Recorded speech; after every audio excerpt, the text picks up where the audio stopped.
tired pilots. That's what we are today. Yeah, it's lucky we don't really fly planes. Not anymore, anyway. Not since the incident. Well, I did find it weird that Malaysia Airlines hired you in the first place. That was exceptionally quick. The only pause was to try and remember what the airline was called, where a flight went missing in Malaysia. Yeah, that's very good though. Yeah, not so good that you lost a plane. Well, they're easy to lose. So one day you got your plane and you're all happy, and the next is down the side of the sofa and you've got no idea where it's gone. We might be thinking of different sized planes, or you need a gigantic sofa. I've got a massive sofa. You've got a very comfortable sofa. 8th of March 2014. That's when MH370 went down. Well, that's what you did before the podcast. Cause unknown. Well, That's not anymore. An ex-Australian Prime Minister has said it's almost certainly murder-suicide. So, okay, I'm going to get off this topic now. Because I feel like this is not our territory. Could be.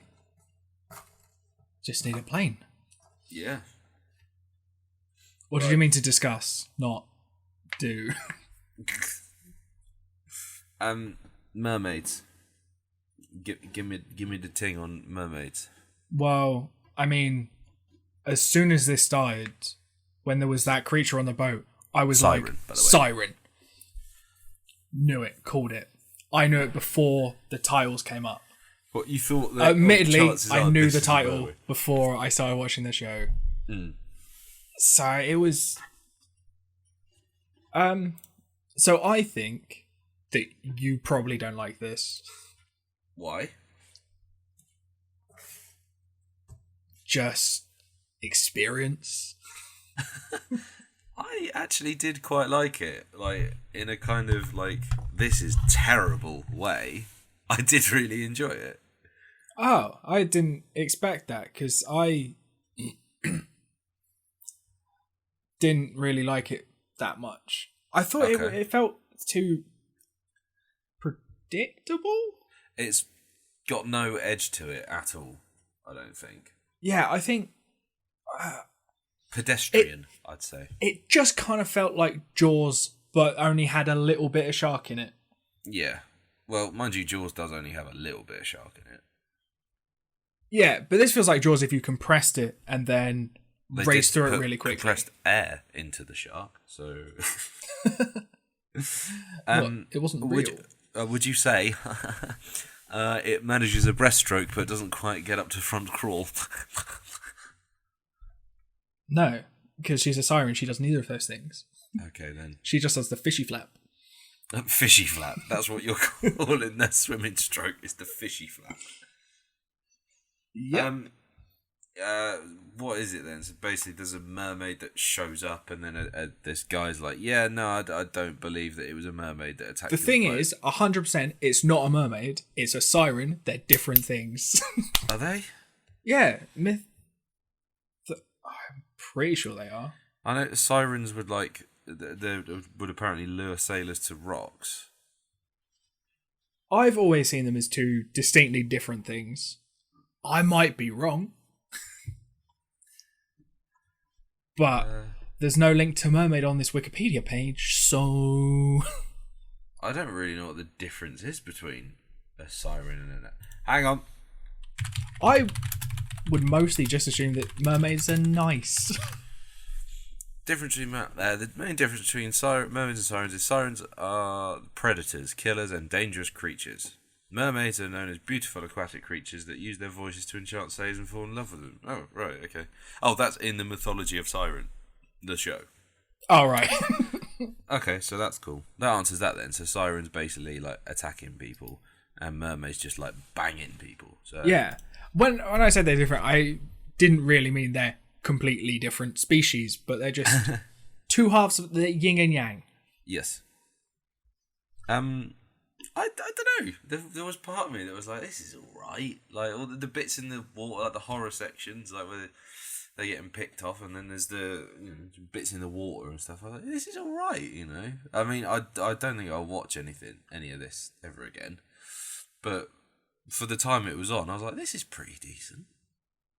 Yeah, the thing is, I think you could just extend this half an hour, make it a film, and just be done with it. Done with it, yeah. Because I think I just didn't see any story apart from him maybe falling for a siren, but probably not, because it's probably going to kill him. But I just didn't think there was any intrigue, if that might be the right thing. There was nothing that made me sort of go, ooh, I wonder what happens next. I know what you mean. It's almost quite functional. Like here's this place. Here's the thing that happens in this place. Here's how it starts. It's like, but saying that, I think perhaps maybe we're being a bit. I think I'm being there harsh on it, because it's a decent opening to a story. Like, but like you say, I don't feel like there's many more things to explore at this point. Yeah, because you've kind of gone like, oh, he stumbled across this woman naked, who you sort of go, well, she's a baddie. Clearly. And then she does her little siren song and like, maybe Which he'll sounds notice. shite, by the way.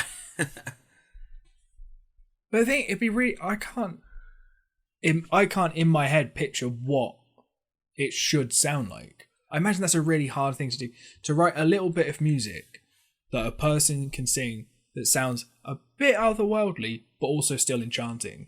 I don't think you've heard Mint Royale and Sexiest Man in Jamaica. You'd be right. I think that very much fills your brief of enchanting and the other word you said. I can't remember what the other word I said. I Otherworldly. Yeah, that's the it. There you go. Yeah, Mint Royale, Sexiest Man in Jamaica. I suggest you look it up. It would have been a perfect companion to the siren singing. So she opens her mouth a little bit, and that just comes out, and you're just like, Since they fuck it, do what you the want. Sexiest man in Jamaica.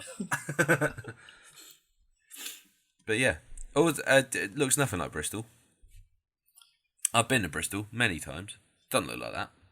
Do they not have any mermaids? No. Well, one, but it was a seal. That's what they were, weren't they? They reckon that sailors at sea had been dehydrated for so long that they sort of hallucinated that there were a bunch of sea lions or seals or something, and or walruses, and that's what sirens actually were. It was just they were so addled by not having had enough water that they'd hallucinated that they were beautiful women rather than big sea cows. See, what I think it is there was no dehydration involved. It was just one guy and his lie to cover up his heinous sexual act with a seal. It's just a woman. It's just gotten real out of control. Like, he's probably looking up from hell at us now, just being like, fucking, they've really taken this way too far. But I think the idea of like the military and stuff being there and having captured a siren, and also the guy off the boat who gets attacked in the opening scene. Yeah. I think I would have enjoyed this more if that had been more at the forefront of it, yeah. I don't know. But the problem is that's I quite like an overdone thing, I guess. Yeah.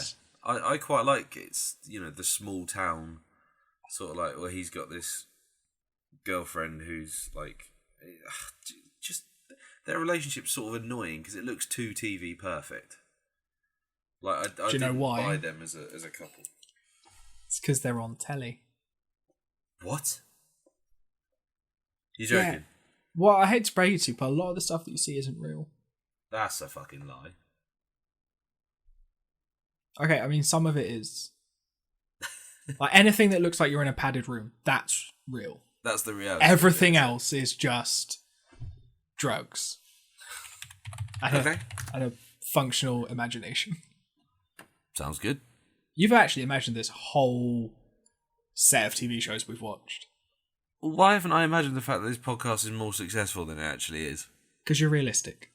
Ah. Well, you're just watching the static. Oh, Channel Zero. Oh, now I'm just waiting to be attacked by the toothy monster. Alright. I'll knock his teeth out. Because the thing is, anywhere you hit him, you're knocking teeth out, so then you feel like double hard. Yeah, but I imagine it would really hurt to punch it. Then I'm quite weak and feeble. It'd probably hurt me to punch anything. Yeah, a big marshmallow, maybe. No, I reckon the kickback, when it like pings your hand back out. And it's like, oh, dislocated my shoulder. That's the noise it makes as your fist comes back at you. And then your own fist knocks you unconscious. Yeah. But yeah, that's not got a lot to do with mermaids. I mean, apart from the thing, it's something that never really happened. True. I'm trying to think if there was anything else that worth mentioning. I think a lot of it feels fairly sort of. I think the problem is it feels a bit like something we've seen before. It feels a bit, yeah, like it should have been made sort of 10, 15 years ago. Back when, maybe sort of like 10 years ago when Twilight was getting big. It feels very Twilight, actually. Yeah. Well, I suppose small town in America.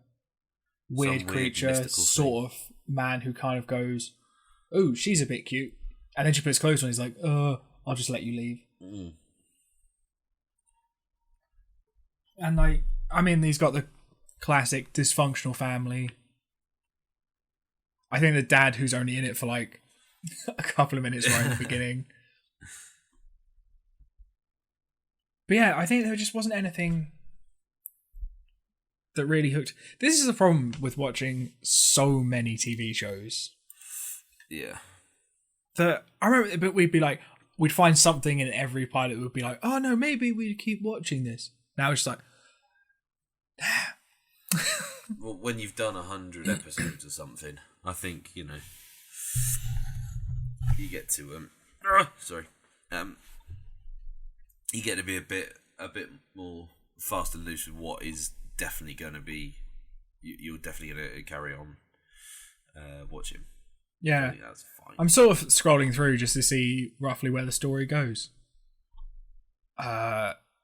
Exactly where you think it does. Well, I've just read the blurb for the most recent episode, and it starts with during a car chase. Underwater car chase. Well, he does crash into the ocean. Oh, that makes sense. Yeah, so it looks like. I don't know. Not really. I can't even tell what's happening. We are both really fucking tired. I don't really understand. I don't really know why I'm tired. Or was it because you had to record a podcast that wasn't the good one that you do? Hey, it was really good, the one that I did the other day. Do you know what? I think that might be the trigger as to why I'm not sleeping so well. Because my top 5 was top 5 British horror films. And I was discussing my time being scared by The Woman in Black. And how, I had nightmares for 6 months and stuff. Something really weird happened the other night, right? 1:15 in the morning, I wake up and I check my phone to see what time it is. I was like, oh shit, am I late for work? And it's like, 1:15, I was like, oh, okay, well I guess I'll go. I hate, that's the worst kind of wake up, when you wake up thinking you're late, but it's hours into the future, and then you're like, oh, but what if I'm late then? What if I go back to sleep now and then I'm late? See, I love it, because I'm like, awesome, I've got a whole other 5 hours to sleep, or 4 and a bit hours to sleep. Amazing. And that's my normal response. My response the other night, I was like, okay, cool, well, I'll just go back to sleep. And then I realised I was just fucking terrified. And I don't know what of. And I was just lying there like, oh, my heart's going, oh, I'm sweating. And it was really strange, because on one hand, I was like, well, I feel really, really scared.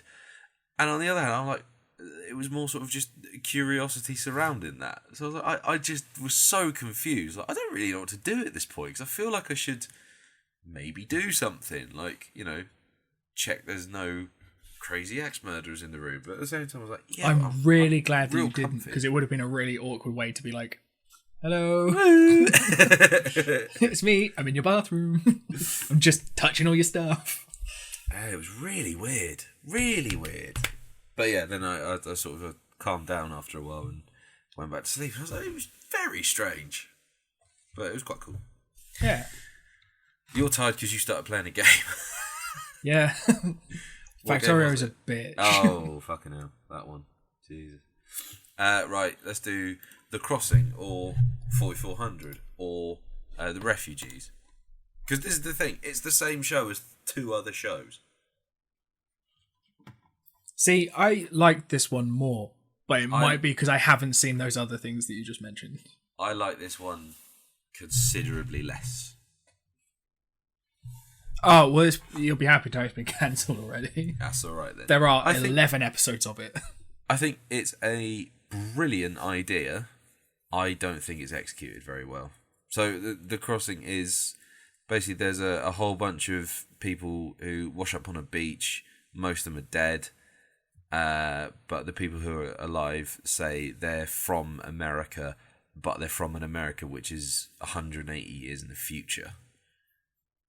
And then some of them have like superpowers, and it is good. Like it's a real decent idea. I just kind of feel like it could be a bit more of a sort of highlighting things about immigration systems. I don't think it, not even, well, certainly not the pilot. I don't think it achieves that, because I think that there's a hell of a lot you could say about a show that's about immigrants, where like they are all from the country that they say they're running from. I kind of feel like there's a lot to explore there, but I don't really feel like it does that. Yeah, I think the tricky bit with that is that for it to work with time travel, they'd have to be from the past, so you already had records of them. If that makes sense, because I think you could sort of instantly just go, oh no, they're all lying. But they're all very good at American accents. So you could sort of understand the skepticism.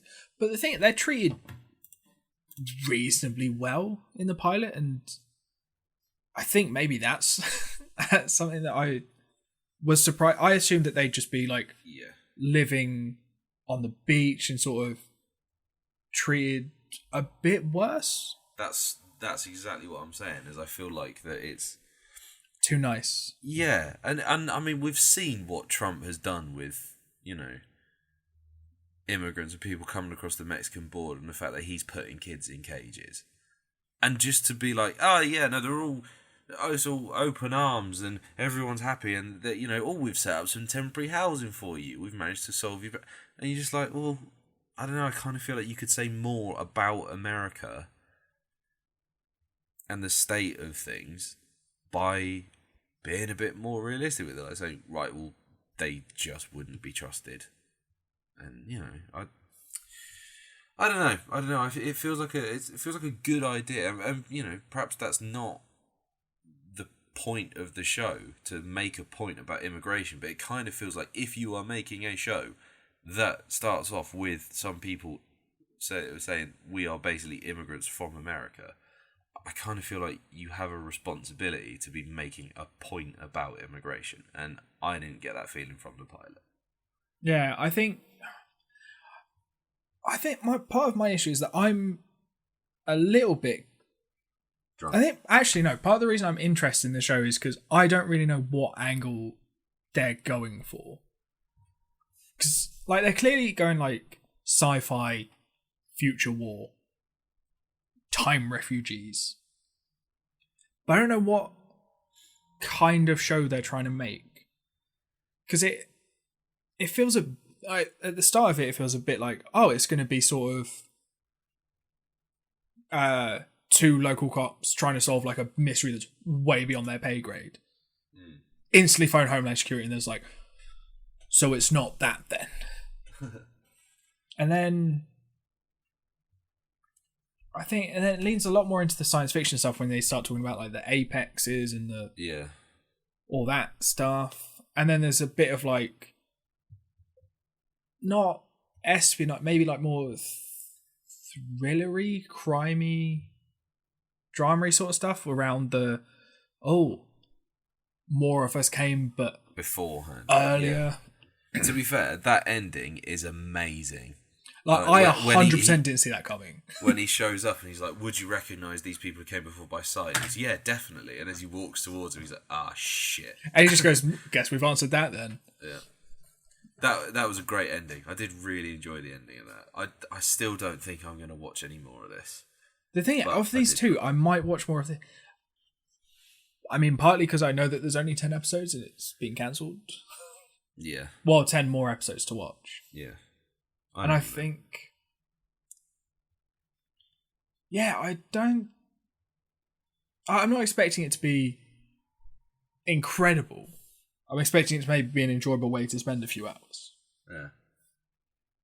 Because I'm interested to see where that plot leads. Because obviously he's there trying to steer her away from like going and talking to his higher ups about it. Which at the time I was just like, oh no, he's just being a good like boss. Like, no, you're going to sound like a fucking moron if you go in saying that they're refugees from their future. But, and then to find out at the end that it's like, oh no, you don't want people to know that this is a thing that could happen. But then, and then there's the whole rogue Apex who's running around just being like Captain America. Yeah. Which is cool. I'm interested to see that story. But the trouble is that story stops being interesting when she gets reunited with her daughter. Which is a really sad thing to say, but I think that unless she's either a baddie and wants to get her daughter and then just massacre humanity, then her story stops being interesting at the point she's reunited with her daughter. Yeah. Yeah, I think you're right there. So I think there are a lot of shows where the interest, and with films as well, where the interest in a character dies once they've achieved a goal. Like with Frodo, once he destroys the ring, do I give a fuck? No. I'm not sure I ever really gave a fuck about him. Well, you had to, because Sam. Well, I think I gave more of a shit about Sam than... Frodo's just sort of... There's nothing really to him, I don't think. I know, he's a bit skin and bones, not like our Sam. Yeah, no, I think... It's interesting. I'd be interested to see... I think also potentially the wider impact of like there being these future refugees already integrated into society but on a smaller scale, and to see how high up they've all climbed and what they're planning, which is, not gonna lie, I'm guessing from the outset probably the war that everyone else is running from, or if they're actually there trying to stop it, but they're going to have to kill all these new refugees because they're going to fuck things up by revealing the future. Yeah, and pointing out that actually they're trying to do shady shit. Yeah, but I'd be interested. I wonder if maybe the point that they, not as a counter to your, they should make more of a statement about refugees thing, but as a, maybe what they're trying to show is less that the agents on the ground, who are probably in reality definitely part of the problem but not the only problem, but maybe they'll show like halfway through the season people start finding out that there are these people from the future, and then maybe they'll show like a big negative reaction to that as their big political statement. Because I think in a lot of shows you get one big chance at a political statement and then you get cancelled. It's pretty cutthroat, to be fair.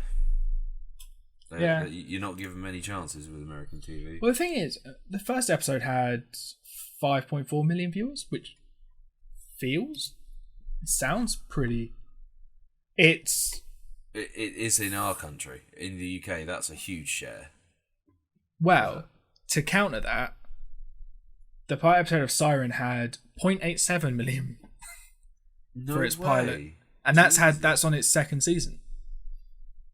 With a third. Yeah. Even the finale of season 1 had more viewers. It did drop off in a big way, but it's still... Well, I mean, actually looking at the total, it's 8.37 for the pilot episode and 3.66 for the finale of, well, the whole show, apparently. Yeah. Do you know what I find really interesting when it comes to, like, if you look at the ratings on a show like that, it's always the pilot, the first one and the last one are quite high points. Mm-hmm. But there's always a turning point around episode sort of, for this, it's 6 and 7, where it starts to swing upward again. And I just find it really weird how that happens. Like, 'cause surely, if you've not watched the previous ones, you're not going to watch the middle. I suppose it depends on the show, because a lot of... It's more like the serialized, like, drama, like soap opera sort of things, where you can just sort of, if you miss a couple of weeks, you kind of go, well, so yeah. I'll just pick it up. But I think there's probably an attitude that you can do that with most things. Yeah, I wouldn't subscribe to it, but yeah. Yeah. But the thing that I find so weird is that these are two shows on the same network with vastly different... Like, they came out in the same year. Super different, like, viewerships. But the one that was bringing in more numbers got cancelled, but the other one didn't. Well, I mean, what it could be is that The Crossing is going up against another massive sci-fi show on a different channel, and it did have much worse reviews. Yeah, well, and Siren might not have a sort of a fantasy creature romancy thing to really compete with it at the time it's being shot. I don't know. I'm completely guessing. It's weird. Like, I just find it. It makes me sort of just go, oh, there's actually probably way more to this than I think. Yeah. Because I would assume that big networks are just like numbers, but maybe they also prefer good reviews. But I don't know. It's very, very confusing. I have a very small brain. Are you going to watch either of these again? I might watch some more of The Crossing. I'm curious to see if there's a reason for its negative reviews now. Yeah. But the thing is, I don't think I'm interested enough to watch more of Siren. No, to be fair, I'm not sure on either of them. Because I think the problem is I'm not... Like, I like mythology and all that jazz. Yeah. But there's nothing... I think the Sirens would be a really interesting thing as... Maybe not like a Monster of the Week, but something like that where there's a lot more in the scope of like mythical creatures. Perhaps something like Once Upon a Time. Yeah, they probably maybe didn't do Sirens because they're not a big Disney thing. They did Mermaids, but as we established, very different. Different things. Both do the singing, but for very different reasons. One to kill, one to bang. But I think I'll probably watch a bit more of The Crossing because there's not that much of it as well. Yeah. And it's included with Prime. And I had to pay for Siren, so... That's very true. But yeah, I think that's it. I think we're done on Mermaids and Immigrants. Next, what we got? I've not heard of either of these. I imagine Electric Dreams is some reference to Philip K. Dick in some form from Do Androids Dream of Electric Sheep. I could be completely wrong. I'm not gonna lie. I think we're back to Horror. spooky things. Yeah, I love a good spooky. Yes, Electric Dreams is a reference directly to that thing that you said. There you go. I'll tell you, I'm so fucking clever sometimes. It astounds me. And the thumbnail for the trailer for Tell Me a Story has a pig mask in it, so I think you're gonna like it. Yeah, Finally get to see yourself on telly. Hey. What? I didn't say anything. Right, I'm gonna go and do pig shit.